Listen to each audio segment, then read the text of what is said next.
Welcome back to this week's Off the Record podcast with me, Lawrence James, and we've tagged in a partner today because nobody's here. So we've Eve Dodd, our social queen, has been tagged in. Hello. You all right? Wow, wowee. You all right? Yeah, terrified of this. Speaking, Mike. Hello. I'm such a COVID learner. My legs are everywhere. You've been here over a year now, haven't you? I have. So that it's been means a long year for you. So that means we'll let you on the podcast once a year. Oh Christ, yeah. Literally the last Christmas one was the last one you allowed me to live to yap on. You and I was thinking about if Liv was here today to invite both of you on. But I don't think you'd enjoy too much chaos, I think. No, I think we'd all just talk over each other, mainly me and Liv at each other aggressively. You could just sit there look to my office style. Today, we're going to be talking all things festivals. We're going to be talking about how you can get one, what to do when you're there, and how to pitch and get festivals. Because one thing I think DJs don't understand is that you can ask for stuff. And people will give you stuff. I think a lot of DJs wait for stuff to happen. So we're going to try and actively give you some tools where you can actually go and seek out the festivals that you want to play at and give you some a bit of a 7-step formula to how to get festivals and what to do when you're there. But the first thing is if you want a festival, you should probably join our competition that is live. Literally. Now. So basically, we have teamed up. We've been talking about it for ages, but it's been live for about a month and it's live until the 25th of August. But we've teamed up with Rise Festival, which is one of the biggest skiing festivals in Europe. It's been going 10 years. This is 11th year. Last year, they had Chase and State as headlining. This is no joke. It's a huge festival. No, it's you. It could be you. And it could be you. So we've teamed up with Rise Festival to give one DJ an opportunity to play on a main stage, which is crazy. To play on a main stage, you'll also get flights, hotel, and you will get a DJ set at the Crossfader hub. Now, basically, we've got a little hub there for the week, which is so cool. So we're going to be in the middle of town at our little resort centre thing. I've not even seen it, so I don't know what it's like, but where we've got a little hub there where we're going to be all week. We're going to be doing workshops. We're going to have mixes. We're going to invite in all the big DJs to come and do podcasts with us. Going to try and ski and snowboard. No, I'm going to drink. Just drink. Yeah. Drink and fondue. Drink. Drink fondue and overmore. The French way. Yeah. So it's an unbelievable opportunity. So I'm going to talk about festivals today, but the easiest thing to do would be apply for this DJ competition. Yeah. So it's basically all you need to do is submit between a 30 minutes to an hour mix to us. There's been about 500 entries now, which is wild. We honestly thought we'd get about 100 maybe. So we've got to go through 500 hours of mixes, which we are getting through with varying degrees of success. It's so much fun listening. So just please send it in so we can actually just sit and listen to stuff. It's great. And I think that some sort of tips. So whenever I've entered DJ competitions in the past, I've tried to make it. One good tip is try to make your mix as personal as you can to the competition. So there's what we're going to try and do for this competition is there's 5 or 6 of us in the office that are going to all judge it sort of individually. So there's no sort of preference and there's no what's the word I'm looking for? There's no.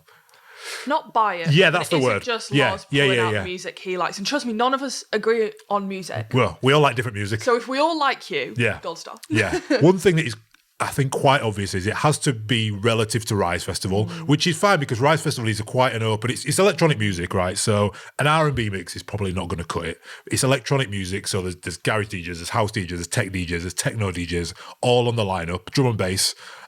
So it is a wide range of music that is there. But again, I think something that's tailored toward Rise is going to sort of set you in good stead. Some other things to think about is we look at the social media because we're after somebody who, again, somebody who fits the bill and has been trying at this to try and get the foot in the door and get an opportunity like this. If you just started DJing last week, it might not be the right time for you because we're after somebody who's, can put together a good mix, has a decent, social, not a following, but has been trying and been at it. Yeah, I really want to press it. It's not about the following. Not about following at all. It's literally just about if I think I can see the effort from you or that you enjoy it, if you look miserable as sin and you're not enjoying it, it's kind of like, the follow count doesn't matter. But if you actually enjoy it, I'll notice. We'll notice. Yeah. A few of people have been like tagging us with your like uploads and like, you know, behind the mixes and stuff like that. That's a really cool way to just get in front of us and our eyes on. Like I say, we're looking at everything. And again, a mix that's like maybe tailored towards some people have submitted mixes that are like 4 years old. And I'm a bit like, that doesn't give me the sort of energy that you're committing to like want to try and do this. Now, it's not that if you've submitted a mix that's, you know, 6 months old, that it's dismissed or anything like that. It's totally, if it's in the right music, and it, you know, it's a great mix. There's no bias towards that whatsoever.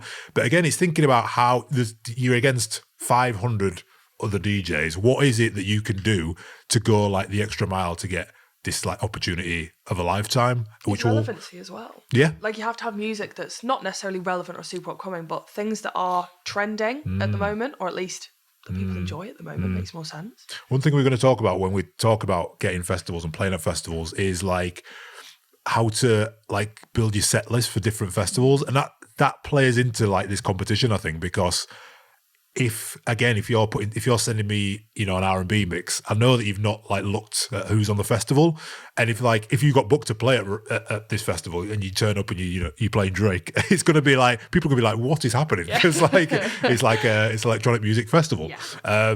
So I think that plays into it as well.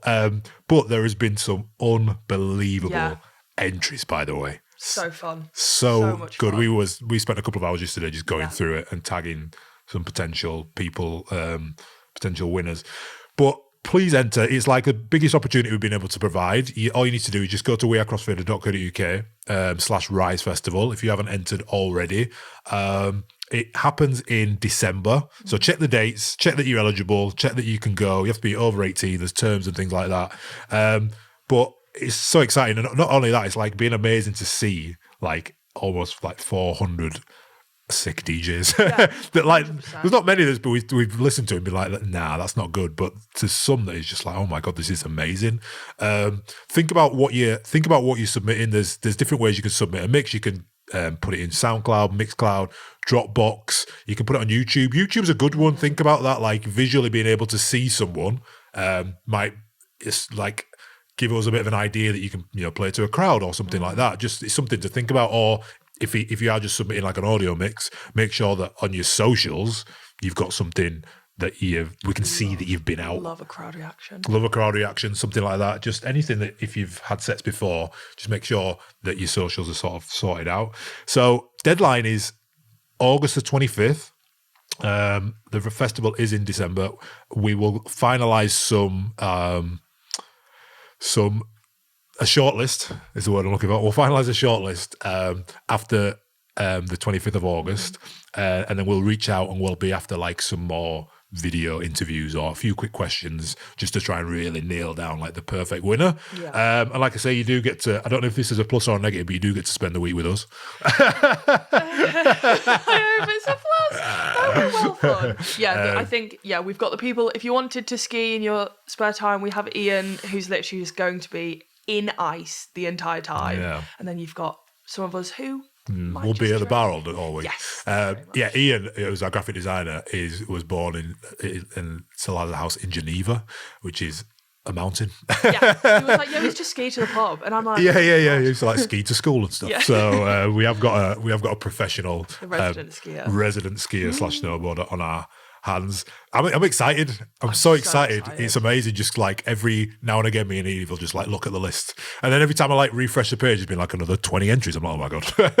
Between looking at the list and then looking at like the ski gear, and then it's like, well, what Crossfader stuff do we get? It's just that's all we've been doing for the last like 2 weeks. Yeah, so thinking about the mix itself as well, which is obviously the main thing we're like looking at is, and again, it's not necessarily like one size fits all, but what is it that you can do in, I guess, like the intro or something to like, because we're going through a lot of music. So is there something in the first minute that you can do that is like, that makes you stand out? Is it like an intro you can make, or like an edit or a mashup or something just like super random that just catches you out? It's like a job interview. Make a little bit, like a little bit, not as like awful and terrible, admittedly, but make that like that kind of initial I don't know, make it memorable. Yeah. It's so easy, especially for the, like, you know, I'm not a DJ, but very much still in the sphere. So if I like the music, it's going to be purely, yes, I like that music, I like that intro, and I'll keep on listening.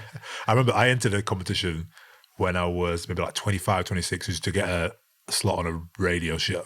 And I won it. And it was because I went out like on the street with a microphone, playing my mix to people and getting the reactions, and then I put that in the mix. Love that. Do you know what I mean? And they were like, yeah, no one else has done that. I'm like, yeah, probably not. Stuff like that. Just on Leeds City Centre? Just around Leeds, yeah. Yeah. That's so fun. I really need to find like it somewhere.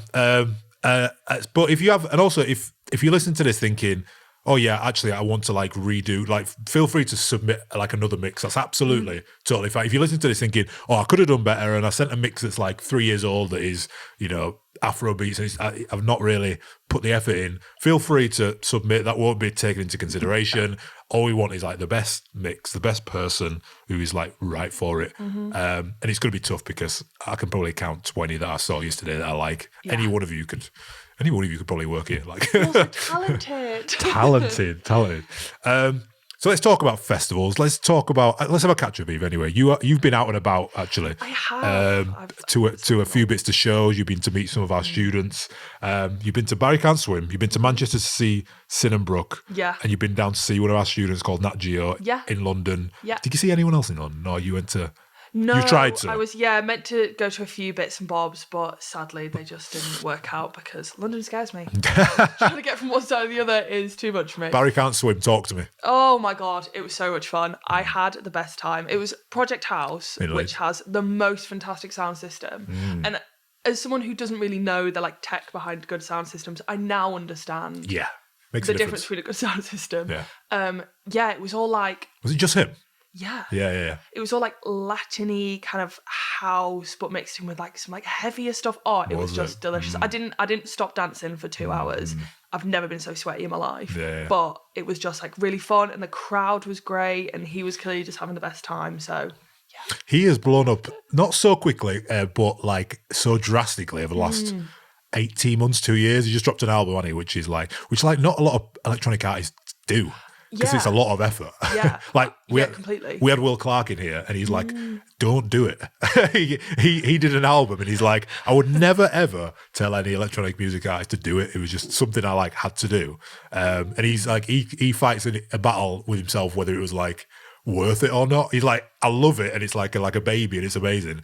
But like what I could have done elsewhere was probably outweigh it, but it's still like this amazing thing that happened. It's like a two thing in his head of like, I could have just probably made like some house bangers individually and put them out, but I just wanted to make something that like lasted the test of time. But he's a true artist though. Do you know what I mean? I mean, the album came out a bit before the gig, and I did like listen to it, and I don't know, maybe it's just like the like One Direction girl in me, like from earlier years. But when the song, it sounds so silly, when like the songs came on that I liked from the album, I was like, oh my god, this is from the album. And maybe that is just kind of the person I am, but it made me go like, I know that one. Yeah. So it was really fun though. There is a connection there is a different connection to an album than there is to like singles, isn't there? Yeah. 100%. Because if you listen to an album, you're a true fan of a person, aren't you? Yeah. You're not just on Spotify going like waiting for like their song to play. You're like actively going through, and because not all the songs on the album are going to be popular, you're like looking around, you're having a shared experience with just the people there, aren't you? Do you know 100%. What I mean? Oh, I loved it. It was so much fun. On the flip side, I imagine Sin and Brook are totally different kind of vibe. Explain who they are before. I was not ready. So they are two, I'm going to say New Zealand. Yeah. Thank you. I was like, if I get this wrong now, for George FM Drive, they're like radio show hosts, and I caught onto them like before I even was working here, and they did this like Does It Double, and they're just fantastic DJs where they like mix two random songs together. And they were over for like a UK tour, and I've spoken to both of them like a few times. We wanted to get them to Leeds and all of that, but you know, they're about to go to Boomtown, so they've been busy, and they were just phenomenal. It felt like watching old UK bangers. Like we were getting like Venga Boys. but like a remix. Literally, and it was at Ramona in Manchester, which is such a nice venue. And I was sat with my mate, and we were literally like, what's happening? I was like, you would think they're like old like UK DJs. It was so fun. Such a teeny tiny venue as well that felt, again, really Do you know them sweaty ones? Yes. Yeah. Love a sweaty venue. But I loved it. Yeah, they're like larger than life like characters. Like they are like born to be like radio DJs. They're just they were so much so fun. charismatic in person and just mental. Yeah. But we're big fans of them. Yeah. Sid and Brooke, they have an amazing show called George FM. So go and follow that if you're not already. And then you went to see one of our students down in London, which we're gonna did a little interview with her. She's called Nat Geo. She's got a great story, but we will play the interview at the end of this podcast because you went to speak to her about what she's been up to. She's got a wild story about learning to DJ, and then a week later she was DJing up about like a ski resort.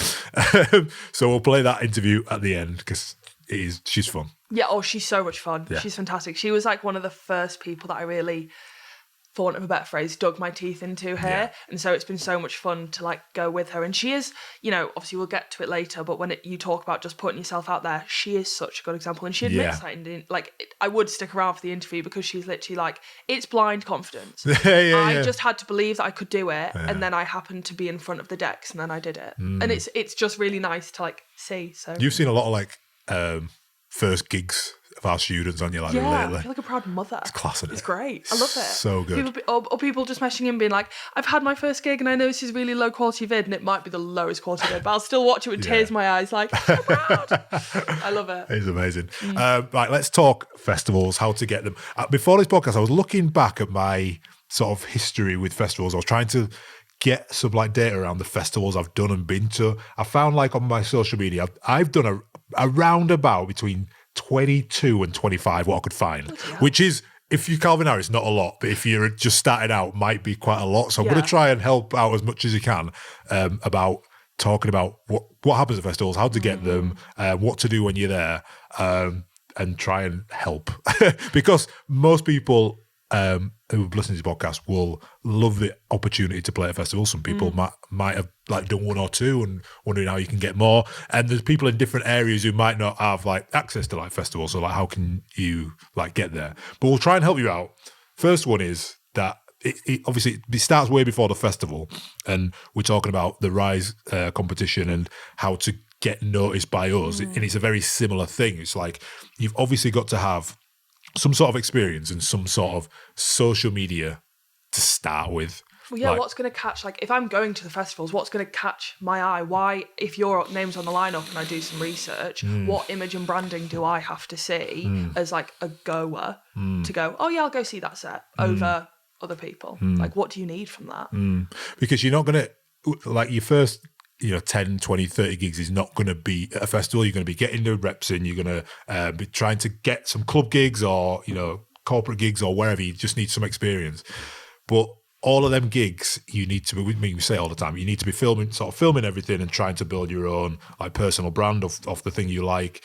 And then you need as much content as you can, because you're eventually going to be pitching to these festivals and they need to see that you're putting in the effort. Just like this competition, it's like if we open your Instagram and there's nothing there, it's really hard to be like... If it's private, you're already off.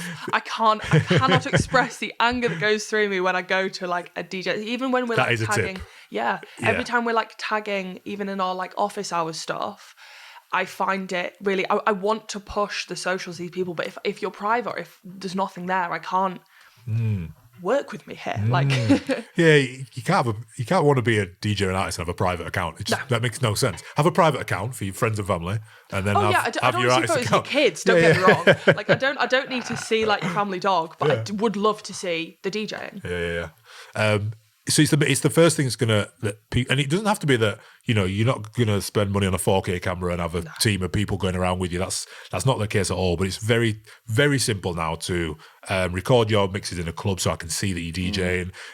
To in your bedroom, record a bedroom mix, some transitions.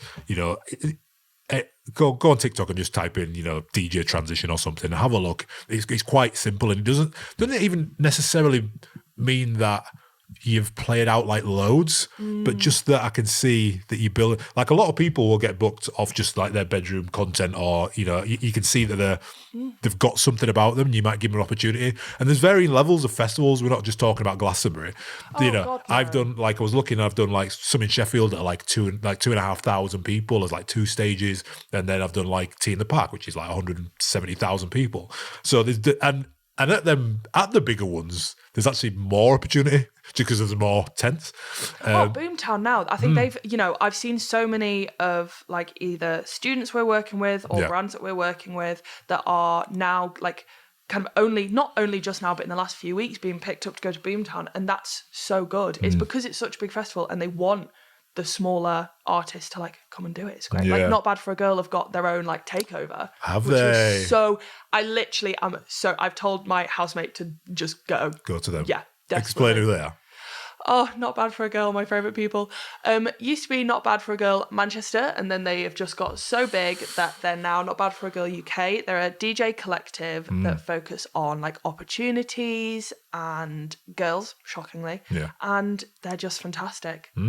I love them. So if you are a female DJ listening to this in the UK, connect with them because they're always giving out opportunities. Fantastic social content as well in terms of they're there to help you at any given point. And yeah, I can't recommend them enough. I think they're great.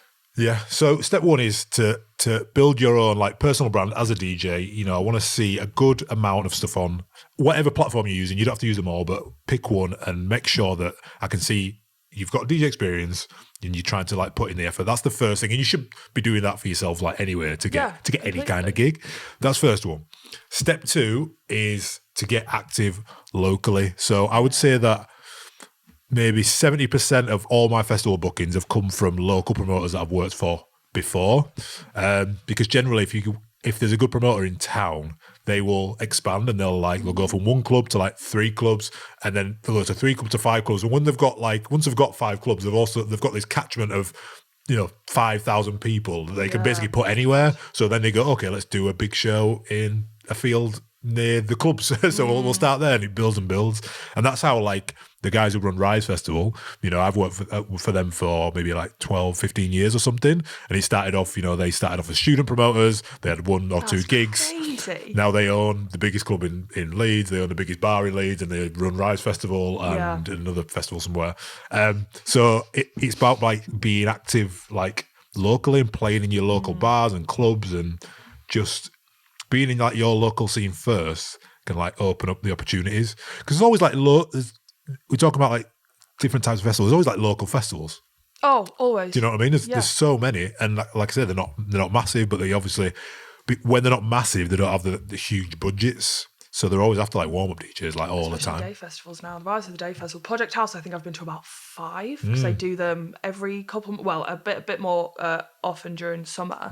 But just like a prime example is I remember seeing, I went to Hedgerow once and saw this guy called Sota. Right. Sota? I'm so sorry if I've got that wrong. And then it turns out he's like a student of ours. Oh, nice. And it's one of those where I remember that now, and then I think I remember him posting the other day that I think he's booked something else. What I'm saying is that people will recognise the local DJs. Like if you are good and you catch my ear, I guess, at the club, I'll recognise it, especially at the bars. Yeah.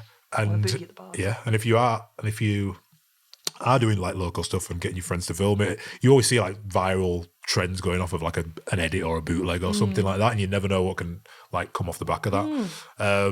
But 100%. And also like a lot of the more local festivals will run like competitions like we're doing because it's good promotion. Oh, really? So yeah, a lot of like festivals that used to be around here will do like a DJ competition, because basically then all of the DJs will post mixes and post about it, so it's free marketing, and then they'll give them like a warm-up set. It's not too dissimilar to what we're doing with Rise Festival. Yeah. So you definitely have to like get your foot in the door locally and know who the promoters are, and just know that other DJs are as well, because they're all in the same boat. I remember the ones that I've done like a few hours down the road, like Sheffield and Manchester, like when we do them every year, it'd always be like the same DJs. So then you'd network with them guys, and then if somebody couldn't do it, you'd reach out to one of your other extended like collective or whatever. So definitely like getting active locally, 100%. And then we touched on it then. Step 3 is like obviously networking with promoters and the brands. So festivals have a lot of people running them. Like, it's not just like one guy who's running a like promotion. Oh my God, no. You've got graphic designers, you've got managers, you've got security, you've got bar staff. Marketing. There's so many of us. I mean, marketers, marketers are the perfect. We're everywhere. Yeah, marketers are after opportunities to market their festival. I mean, I literally met a marketing girly from Ramona at for a queue for a kebab in Park Life. Like, she literally just overheard me and Liv, another Crossfader colleague, talking about Crossfader, and was like, "Oh, I know you guys. Like, that's it's crazy. They're everywhere. We're everywhere." Yeah, marketing girly takeover. But that's another like example of like being in it. We had my friend Ange on the podcast last week, Angel Lee, who was like broke into the Ibiza scene, by just like being like in it, like not like going. She doesn't go crazy social or anything like that, but she goes to the gigs and speaks to the people. Know who she is. And it's like, oh yeah, cool. And then it's like, once you've met somebody a couple of times, you know, you get the vibe for them, don't you? You know who they are, and then you go and you check the socials. You're like, oh yeah, cool. Let's give them a gig. We need some warm up. I trust this person and not like a random person who's DMing me. We'll talk about DMs in a minute, but I think just like a fantastic vibe. Like, if you've got a good vibe, people will remember it. And that podcast, go watch it. It's phenomenal. She's so cute. Yeah, 100%. I love her. But if we go back to step one, if you've got decent socials, and you know a few people locally, then reaching out to the marketers and the security or whoever, like who's running the bar or whatever, just try and get a foot in the door makes it a lot easier. You can just like send them DM with a mix that you've done or transition you've done or something like that, and say, you think I'm right for the festival? Who can I speak to? And they might point you in the direction. But like, I think, believe me, like all of these bigger festivals and bigger gigs and stuff are after, are like actively after DJs. I think people think there's like a surplus. There isn't. And I mean, what I mean is there's not a surplus of like headline DJs. There's a surplus of like headline DJs, but I'm talking about the people who are going to like warm up or close or do the smaller stages. There's not like a crazy surplus of good ones. There might be a surplus of like people who just started like last week. People who want it are very different to people who can do it. Exactly. I guess. So, yeah, 100%. Wow. And then I would definitely urge you to, like, just like this festival, is obviously put like a longer mix together. So people you've got your short form media, which is good, and that's like gives people a snapshot of like, okay, I can see that you can mix 2 tracks together. If I'm putting you on a stage and I've not met you before, I will want to like look at like a longer mix. So your 30-minute mixes on Mixcloud or even YouTube, to really like understand like where you're coming from, like musically as a DJ, especially if you're like more niche. Because most smaller festivals are more niche. Bigger festivals obviously cater to more people and a bit more varied. So if you're like, for example, there's like a festival near us called Mint Festival in every year, and that's just a house music festival, a bit of garage and stuff, but it's like house. So it's like, if you send me, again, like a Afro house mix, and we're like, it's not. But it's not right. If I go on your Mixcloud and you got his Afro house, I'm like, well, you're not right, but maybe for something else. So I can really get like a sense, and also it's just good. It's good practice. It's good to like just get in the mindset of like putting up a mix like every week. You should be using it to like build a fan base anyway. Should be using it to like test your pressure to like record content. If you record a mix, that's so true. If you record a 60-minute mix, you've got like 60 minutes. You've got like 60 clips there for Instagram. Do you know what I mean? So it's like good. It works. Makes sense all around. You should also be enjoying it because you are a DJ. So you shouldn't. Yeah. Do you know what I mean? That's another thing. Yeah. You should enjoy putting the mix together because it's what you want to do. So if you get to a point where you're not enjoying it, absolutely fine. Take a step back. But once you are like back in it and enjoying it, then you're probably festival ready. Enjoy doing it. I don't think like Ronaldo or Messi are like, I just don't feel like training today. I don't want to kick a ball today. Don't fancy it. Right, this is step 6 is the biggest one, because this is what people don't understand about game festivals. No. Like pitching to festivals, pitching to like even clubs and bars and restaurants, people don't, and it's just all stems from like being rejected. Like, it is an awful thing to like. I don't even know if it's worth getting a no or just getting blanked, but both equally is horrific. I feel like a no at least is there's closure there. A bit of closure, yeah, I guess this whole job is rejection therapy. It is, yeah. You need to get good at rejection and mean comments. Like I posted a reel yesterday and someone was like, "This is shit." I'm like, "Cool." That's nice. Cheers, mate. Bye. So yeah, pitching. So how to write a pitch or a DM, and it goes back to the reason why I put it like this step is because it collates everything we've sort of touched on. So imagine this: if you've got a half decent social media, you've been out around locally, and you know a few people, and you've got a few mixes, like long mixes, you've got everything there for a really good DM pitch. So it's like, "Hi, my name's Lawrence. I'd really love to play at your festival. I met X at this club. I know you know them. I've got this transition, which I think will be great for your festival. It's house. I've just done this longer mix as well, which is like a tech house, like all the like tech house bangers. It'd really be great to get an opportunity to warm up. I'll promote it on my socials. I've got like a good friend base that are really interested in coming down as well. Like, it's hard to say no to that. Like, what reason would somebody be like that would say no to like handing them like a perfect DJ? Yeah, 100%. Do you know what I mean? Yeah. So if you can have an intro where you've already met somebody who this person's met, or I'll try and meet the person beforehand if it's the promoter, try and meet them locally first, and then be like, "Oh, by the way, we met last week. Just thought I'd share my socials with you. I'd love to get a set at this gig." And even if you don't get a set, they might be like, "Well, look, there might not be a set, but you can come, like, you know, bring a few friends or whatever, I'll give you a wristbands." And then you're sort of in, and you can have a little look around, you can network with the promoters, with the DJs, and then next year or the next gig or whatever, you might have an opportunity. And I'm just all speaking from experience, not just mine, but DJs that I know have been like just around it and being in it. And I think that's one big, because I think people think you make really good content and produce really good music, and people just like flock to you. Yeah. Which isn't not the case, but not everyone is like Sammy Vergi or I think the thing with that, especially when it's only based in like what you make content wise, is it feels so temporary. Whereas if you're actually in with like, not as like mates, because you know that's obviously a different barrier of entry, but if you're in and they know your name, you're more likely to get that DM to be like, "Oh, I've actually got this space, is there any way you can come down in a week or so?" So I feel like it's less like, I don't know, fleeting. Yeah. It's like, you know, we get if you message us first and you're like, "Oh, you know, I've been a Crossfader student, blah blah blah. I love what you guys do. By the way, I'm in Leeds. If you fancy coming and see my DJ set," I love we'd that. be like, "Yeah, great. That sounds good." That's my favourite thing. Yeah. If that's you, please let me know. And the same if you're in like Manchester, Newcastle. I'm absolutely not against having to go back there, but no, 100%. I think it's just having confidence that what you enjoy what you do and that you're good at what you do, and then I'll follow your vibe. If you come in like, "Oh well, maybe if you want to see this, or you wouldn't want to see this," no, I don't. You're right. I don't want to. But yeah, try and get good at not rejection, but try and look at it, but more like analytical, right? So if I send 20 DMs and get one gig, then you know that on average I need to send out 20 messages to just even get one reply is like good enough. It's a start, isn't it? And you know, we've had so many amazing DJs on this podcast, like Chapter and Verse and Will Clark, and they'll all tell you the same. Like, you know, Chapter and Verse is sending out, you know, 30, 40 demos and getting rejected even at that level.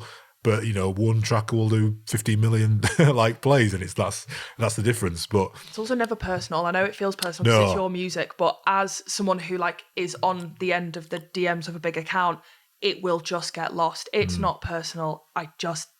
There will be one person on that phone, and the phone might be old, and Instagram might not load properly, and it's not right. about you. Yeah, no. And I know that you enjoy your music, and that is absolutely fine, but it's not about you. So just keep bothering them and be a pest. But you know, if it's not being read after like 3 weeks, I don't think it's absolutely beside the point to message again, just being like, "Oh, so I met you this." Do you know what I mean? There's a fine line between being like a pest and being persistent. Yeah. And it's, I feel like you are like a pest until you get the thing, and then people go, "Oh wow, you was really persistent. That's why I did. That's why I gave you the gig." Like I've seen it like loads of times. Like I've seen it loads of times where I've given people opportunities and gigs where it might just be like. It's happened this summer, actually. So I was playing at this bar for a friend. A friend of mine owns a bar. I was doing a gig for him. Something happened last minute, so I couldn't do it. And then I was like, oh, actually, this guy's messaged me a couple of times, and I need somebody to come tonight and message him. He's like, yeah, thanks for the opportunity. He did a great job. So now it's like he's in he's in the door. Oh, I love that. Know? That's such a nice little success story. But it is a bit like, yeah, don't be, maybe just get better at being not a pest. That's an awful word, isn't it? You just got to be nice about it. If you believe in what you're doing, just be nice about it. You don't have to be like, I'm really good, give me a gig. Yeah. And if they don't reply, don't send them a follow-up message and be like, oh, fine then, I won't. Like, I'll just be ignored, shall I? Don't do that. No, please. That's not what we're saying. But saying that, do follow up if you don't get a message, because like you said, like somebody might just be like, these promoters and these festival bookers are busy, right? If that's what you're doing, there's 80 people doing the exact same thing. Yeah. So they might be on a drive, they might be on a plane, they might be trying to sort out how many toilets are going to go at the festival. Like, do you know what I mean? So just follow up nice. It's like, I know you might not see my previous message, just to let you know, here's another piece of content, or, here's another mix that I've done as well that you can listen to, or something like that. Try and give as much value as you can. So then what do you do when you get a festival gig? Because like I said, doing all this stuff, you will eventually get a festival gig. Like I promise you, like 100% guarantee. There's not many DJs that I've known for like longer than 2 years that haven't played a festival. Yeah, this isn't like a 2-month thing. You're not going to send 2 DMs. No, but it's putting in the time, and like you said, 2 years down the line, there will be a festival. There'll be an opportunity. There'll be an opportunity because you'll become like a resident of a club, and then that promoter, or you'll get a link to a local festival nearby or something like that. Everyone knows everyone. Yeah. And then, like I say, DJ competitions, we had one of our students called Naomi, who we spoke to like last year. She did a DJ competition for Tomorrowland, got a gig at Tomorrowland, and now she's played it like 2 years in a row. Like, amazing. Exactly. Put yourself out there. So it sounds simple, but when you're there, like, you're there for, especially the first couple, you're there for the opportunity. So don't be negotiating a fee. Don't be talking like you just want the set. Simple as that. Like this is a opportunity to create like your social media and your content and your marketing for the next 4 or 5 years. So I still use my festival content to like get bookings, and people will still look at my Instagram following from years ago and see that you can play a festival and book you off the back of that, and you can use it in any kind of setting. Like I'll get a corporate booking through, and I'll be like, cool, have you got, can I see your social media, whatever? And I go on, it's me DJing a festival, and it's like, okay, cool, we've got a festival DJ. So go there, try and take a friend, 2 friends, and tell them to just film everything. Literally. Like if you get booked, even say like, instead of a fee, you'll probably get a really small fee. They'll just maybe cover your costs, or it'll be just a low fee. But then say, can I also have like a ticket for my friend? And they'll be like, of course, yeah, no problem. And then use that friend to come and film you. Not a photographer. Yeah. Or take a photographer. That's another thing. Like use the fee to pay for a proper videographer. Like it's such a good tip. And I've always, for the first maybe 5 or 6 festivals I did, I don't think I made any money whatsoever, because one, I like drank all weekend. That was expensive. and then I took a videographer. Yeah. And that happens at like a lot of shows. And equally with your friends, there's such a thing at the moment where, in terms of crowd reactions, I'm obsessed with them. That girl that like annotates or like builds a story around the crowd reactions at little gigs. Like if your mates are there and they like your music, which they should, film it and get their reaction to stuff, because I don't know they're your mate. I just think they're a fan, and I'm sure they are a fan anyway, but that's such a, like, that's not your music or you DJing. That's still great content that I like to see anyway. Yeah, filming is one thing, and then there's the preparation for the festival. So like we mentioned at the beginning, like for entering this Rise DJ competition, is trying to tailor it to the Rise audience and the Rise festival.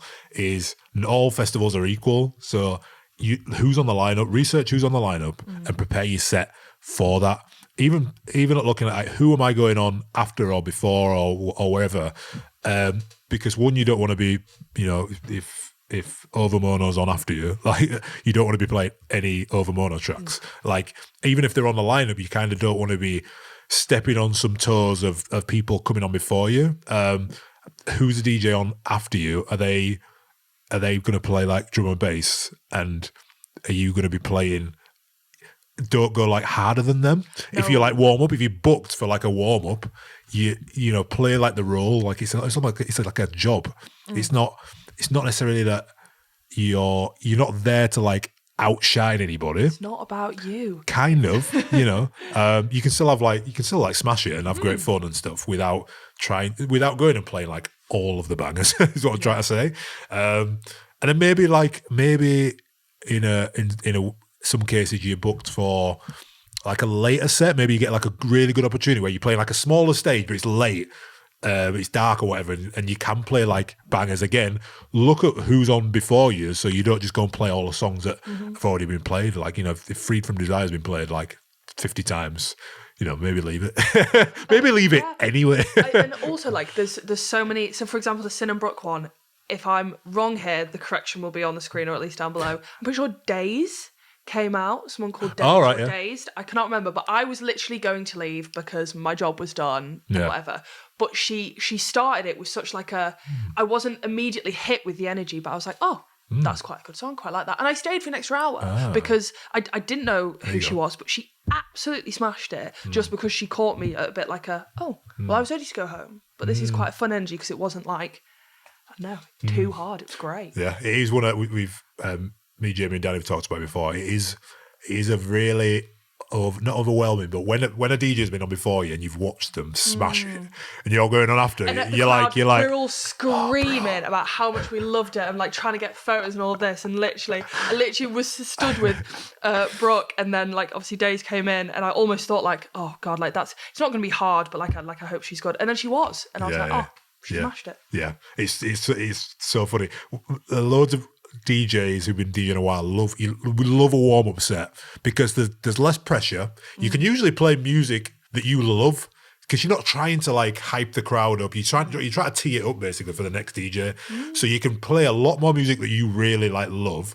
And there's not as much pressure to like obviously get it like going hands in the air. The later set it's a different mindset. So if I'm going on after like I played at like Warehouse for like Sigma, who is like a huge drum and bass artist who has like loads of top 10 tracks or whatever. So he's played drum and bass for an hour, all of the big drum and bass songs. I'm like, what am I going to do here? So you have to sort of like realize what your like role is. So the role is then for me to like keep people in the building, because obviously you don't want the energy to just drop and I just go and play fucking Afro House and everyone's like, what the fuck is going on here? So you got to like try and like mix out of their stuff into your own stuff, but not just like abruptly. Yeah. So it's just like some things to think about of like when you actually get the gig, if you take all the steps you will do to like get the gig. And again, maybe we're talking to the Rise competition winner here of like all of these things that you could be doing when you're actually there, just thinking about, who is on the lineup, who's going to be out there when I'm there. Can I network? Who's going to be like the biggest DJs in the world there? Can I get 2 minutes with one of them? So yeah, I hope that helps. And again, if you don't want to do any of that, you can just enter the Rise competition. Ignore what I've said. You don't want to faff off without 2 years. You can just do the easy way. Just do the easy way and go to wearecrossfader.co.uk/Rise Festival and enter the competition. We're gonna be listening to some more. Because I think overnight there's been another like 10 people enter. Yeah, I've tried to go through as many as I can this morning, and it's like they're still just great. Are they? They're still great. Yeah, and again, if you listen to this and thinking I've submitted already, and what you've said makes sense, and I'm going to try and maybe tailor it a bit more personal to Rise Festival, feel free. We won't exclude, like we won't count that you've sent in a mix already. Totally. No. We just want the best mix and the best person. It doesn't matter who that is or how you sort of get there. Right, we're going to play. Speaking, it kind of ties in a little bit. We're talking about opportunity and how to take opportunity. So Eve went down to see one of our students again called Nat Geo. She's a legend. She's so much fun. She's so much fun. You went down to speak to her and just get a bit of a background to her sort of like journey. And she's still like in the journey. It's not like a success story. It's just somebody who wanted to DJ, got in there really fast. We helped them out, and he's sort of in the middle of trying to make it kind of thing. Yeah, completely. Yeah, so she reached out to us, or I saw that we were tagged in something, and she was literally like, I only know how to go on, play on the Flex 4, but I've got a CDJ thing. What do I do? And I was actually like, oh my God, okay. Sent her a few like articles and stuff that I know was going to help out. And then she sent me the some like reactions from her set, and she really focuses on like the ski, like après ski kind of vibe, which I was so excited to see. And she's just kept on going, and I get these huge messages from her, and I love them because she's just like, so then I met this person and went back to this gig, and then I met this person and this, and but then I did have to go to my corporate job, and then I came back and did this and this, and she is one of the people I've gone, God, you just don't stop, but she still loves it. And I think that's when I went down to meet her, I was literally just so excited to see if that energy was there in person, and it was. The commitment was so there, and it was so fantastic to see. Oh, it reminds me of when I when I started DJing. Like I had a corporate job, and I would finish a corporate job at 5. I would like sleep for an hour. I would go and then DJ midweek till like 3 a.m. I'd roll into my corporate job at like 7, like no sleep or whatever. And it was just like, yeah, but it wasn't like a chore. It was like, I'm trying to do this. No, she's like, she's like vibrating with excitement. She's and then I spent 8 hours in a pirate studio, and then I had to go to work, and then I spent another 8 hours, and I was like, love it. I'm not a DJ. This sounds like hell, but you're having a great time, so I'm glad. Guys, please like and subscribe to this podcast. It really helps us out. We've got a couple of really, really big guests coming up as well. But if you could give us like a 5-star rating, or leave us a comment, subscribe to the podcast. And if you want to learn with us, you can just go to wearecrossfader.co.uk. You can use the code OFFTHERECORD20, and you can get 20% off any DJ course, any individual DJ course, whether that's house, hip hop, open format, techno, or like one of our controller courses like XDJ or Flex 4. Go and have a look at wearecrossfader.co.uk. Use the code OFFTHERECORD20. And yeah, listen to this story by Nat Geo because it is pretty sick, and we'll see you next week.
how did you get into DJing? My friend recorded me DJing in a parking lot of a ski resort, and it was like a 20-second clip, and I sent it over to the ski resort 2 hours from LA, and they told me to come up for a weekend. And that's when I reached out to Crossfader, and I was like, I need to actually learn how to like transition. Yeah, and that's when I first connected with Eve. I was like, bro, I've been DJing for 2 weeks, and I'm at like the biggest ski resort in Southern California. So I like purchased a few courses, and the gig went well ultimately. Yay! And they brought me back like every month. It's all thanks to Eve, Crossfader. I think one thing that I've always found really interesting about your journey in particular is the networking side of it. Because we get questions all the time about how to network, and you just like threw yourself in.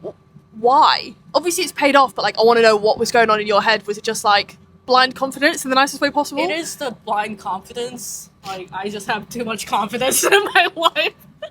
I feel like I can do anything most of the times. But also, you can. You did. Also, my background of like growing up in 3 different countries and lived in like 3-4 major cities, I just found out early on to like just fucking throw yourself into uncomfortable situations. Oh, I love that. At one point, there is no uncomfortable situation. Like you have nothing to lose. Yeah. For all intents and purposes. How have you managed your corporate side with your DJ side? So my DJ gigs are normally on the weekends, so I just sacrifice my sleep. I don't sleep. This is such a terrible advertisement for DJing. Yeah, like, weekends are for relaxing. I haven't had any of that since I started DJing because I had a lot to catch up on. Buy a course, everyone. I was playing gigs as soon as I started touching the controller. After work, I got off work at 5 p.m. I was going to Pirate Studio every single day from 9 p.m. to 1 a.m. like by myself, trying to like perfect every transition. And I recorded myself. But that's how much I've been pushing for 6 months straight. Tell you what, I think that's actually almost exactly kind of what I wanted from this, is to show that there is no easy way of even getting to a middling point. And you know, you've surpassed the middling point, but it's, I don't know, it's not smooth, and it's almost not fun. And it's not easy, but I think what always sticks out whenever I speak to you is that you don't have this like, I want to make it to this event and own this and own this. It's like, I'm really enjoying it. And I think for me, that's just what I love to say. Yeah, and definitely having supporters like Crossfader, like Eve has significantly contributed to my journey. That's right. Yeah, and having that support of like someone who has experience in the industry makes a huge difference. And they're rooting for you, and when you have people believing in you, you get enormous confidence like I did. Back when I didn't know how to DJ, and I was like, actually, I think I can make this happen. Oh, stop it, I'll cry. I think, no. I don't have a gun to my head, I promise. So I went to a store the day before and just spent $2,000 with like backup speakers and stuff because I couldn't like risk to get have an equipment fail. An equipment will always fail. Yeah, and this is the thing. But I had backup speakers. So that's so ridiculous. Yeah, it failed, but I just like pulled out my backup speaker. Well, I've had the best time. We'll put these away now so we can actually just like chill out. But thanks for speaking to me today and coming climbing.